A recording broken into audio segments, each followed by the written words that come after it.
சென்னையில் அடுக்குமாடி கட்டிடம் கட்ட அனுமதி பெற லஞ்சம் பெற்ற புகாரில் முன்னாள் அமைச்சர் வைத்திலிங்கம் மீது லஞ்ச ஒழிப்புத்துறையினர் வழக்கு பதிவு செய்துள்ளது அதிமுக வட்டாரத்தில் பரபரப்பை ஏற்படுத்தியுள்ளது.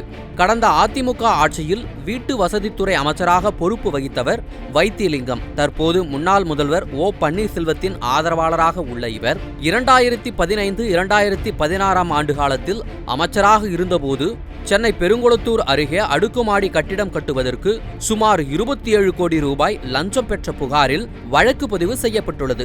ஸ்ரீராம் குழுமத்திற்கு சொந்தமான 57 ஏக்கர் நிலத்தில் 1543 வீடுகள் கட்ட திட்டமிடப்பட்டிருந்ததாகவும் அதற்கு CMDA அனுமதி கிடைக்காமல் 2 ஆண்டுகள் அலைக்கழிக்கப்பட்டதாகவும் கூறப்படுகிறது.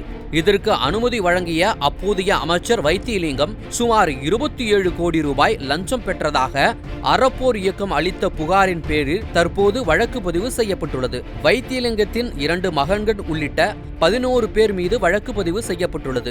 தற்போது இது தொடர்பாக லஞ்ச ஒழிப்புத்துறை போலீசார் விசாரணை தொடங்கியுள்ள நிலையில் விரைவில் கைது செய்யப்படவும் வாய்ப்பு இருப்பதாக எதிர்பார்க்கப்படுகிறது. செய்திகளை உள்ளது உள்ளபடி தெரிந்து கொள்ள ரெஃப்ளெக்ட் நியூஸை சப்ஸ்கிரைப் பண்ணுங்க.